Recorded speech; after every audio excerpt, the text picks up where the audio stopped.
నాచారం ఎర్రకుంట వద్ద మేడేను పురస్కరించుకుని కార్మిక దినోత్సవ కార్యక్రమాన్ని నిర్వహించారు. కార్యక్రమానికి కాంగ్రెస్ పార్టీ సీనియర్ నాయకుడు TPCC labour cell vice president Medchal జిల్లా ఐఎఫ్టీయూసీ అధ్యక్షుడు విఎస్ ప్రకాష్ రెడ్డి హాజరై జెండా ఎగురవేశారు. ఈ సందర్భంగా ప్రకాష్ రెడ్డి మాట్లాడుతూ ప్రతి ఒక్క కార్మికుడు ఒక సైనికుడు లాగా పనిచేసి ఎందరో యాజమానులకు 1000 కోట్లు సంపాదించే విధంగా చేశారని, కానీ కార్మికులు మాత్రం అక్కడే ఉన్నారని పేర్కొన్నారు. మేడే అంటే దేశవ్యాప్తంగా ఉన్న కార్మికులకు పండుగ లాంటి రోజు అన్నారు. కార్మికుల జీతాలు పెంచే విధంగా యాజమాన్యాలు ఆలోచనలు చేయాలని అన్నారు. యాజమాన్యాల అభివృద్ధికి కృషి చేసిన కార్మికుల కష్టాన్ని యాజమాన్యాలు గుర్తించుకోవాల్సిన అవసరం ఎంతైనా ఉందన్నారు.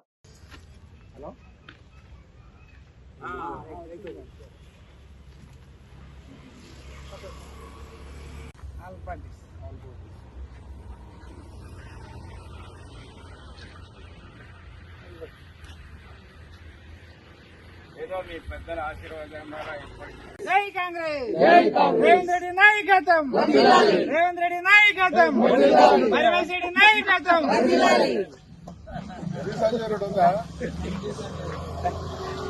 లోపలికి వస్తాను దాన్ని మొత్తం కనబడదు.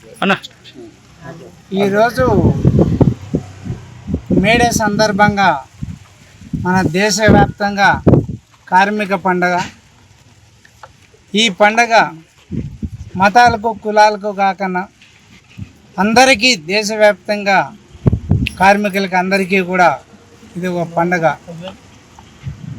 ఈరోజు ఈ మేడే ఈరోజు మనం గుర్తు చేసుకున్నామంటే ఆనాడు ఎక్కడో శ్రీకాకుళంలో పుట్టిన ఈ కార్మికులకు న్యాయం జరగాలని అక్కడ నుండి శ్రీకాకుళం నుండి దేశవ్యాప్తంగా వ్యాపించి కార్మికులకు ఆ రోజు బానిసత్వంగా 24 గంటలు డ్యూటీలు చేసేటోళ్ళు. అటువంటి వాళ్ళకు 8 గంటల వరకు కుదించగచ్చి న్యాయం జరగాలని ఎందరో ప్రాణత్యాగాలు చేసి ఈ మేడే జరుపుకోవడం ఈరోజు మనం చాలా అదృష్టకరమని కూడా మీ మీడియా ద్వారా అందరికీ నేను కార్మికులకు కృతజ్ఞతలు తెలుపుతున్నాను. మనం కార్మికులము ప్రతి ఒక్కడు ఒక కార్మికుడు ఒక సైనికునిలాగా కష్టపడి ఎందరినో యజమానులు కోట్లాధీశులు వేలాది కోట్లు సంపాదించుకునేట్టుగా చేసినారు. కానీ కార్మికుడు మటుకు అక్కడే ఉన్నాడు. కార్మికుడు మటుకు ఏనాడు ముందుకు పోలేదు, పైకి రాలేదు. కార్మికునికి న్యాయం జరగాలంటే యజమానంగా ఉన్న పెద్ద పెద్ద కంపెనీలు కానీ పెద్ద పెద్ద వాళ్ళు కానీ వీళ్ళు కూడా ఆలోచించాలి. కార్మికులు లేకపోతే ఈ కంపెనీలు నడవు, కార్మికులు లేకపోతే ఈ సంస్థలు ముందుకు పోవు. కాబట్టి కార్మికుని కూడా గ్రహించాలి. ప్రతి కార్మికునికి ఒక కుటుంబం ఉంది, ఒక తల్లిదండ్రులు కానీ 2 పిల్లలు కానీ తన భార్య కానీ, సుమారు ఒక ఇంట్లో ఒక 5 మందన్న ఒక కార్మికుని పైన ఆధారపడి ఉంటారు. వాళ్ళకు వచ్చే జీతాలు 12,000, 13,000, 20,000 లోపల వాళ్ళకు జీతాలు వస్తాయి. 20,000 దాటితే ఈఎస్ఐ కూడా కటింగ్ ఉంది. కాబట్టి ఈఎస్ఐని కూడా ఉన్నత గవర్నమెంటు మన ఐటీ శాఖ కానీ లేకపోతే ఇండస్ట్రియల్ మినిస్టర్స్ కానీ సెంట్రల్ కానీ వీళ్ళు కూడా ఒకటి గ్రహించాలి, ఒకటి ఆలోచించాలి. 20,000 పెద్ద జీతం కాదు.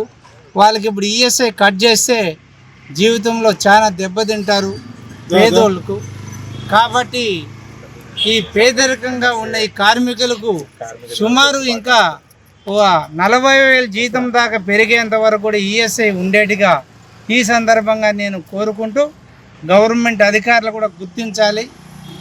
ఈ పొద్దు ఈరోజు ఒక డ్రైవర్కి ఇస్తున్నారు 20,000 రూపాయలు. అటువంటిది ఒక కంపెనీలో పనిచేస్తూ ఒక కంపెనీ యజమానిని ఎంతో అభివృద్ధి చెందిన కష్టజీవులకు వీళ్ళు కూడా కొంచెం గ్రహించి పిఎఫ్ పిఎస్ఐ అనేది వాళ్ళకు ఇంకొంచెం ఒక 40,000 దాకా కూడా పెంచాలని కూడా కోరుకుంటూ ఈ సందర్భంగా మీడియా సోదరులకు చెప్పడం కూడా కార్మికుడు ఎప్పుడు శ్రమటించి కష్టపడతాడని, వాడు ఎప్పుడు కష్టం కోరుకునే బతుకుతుంటాడు, సుఖాన్ని ఎప్పుడు ఎంచుకోడు.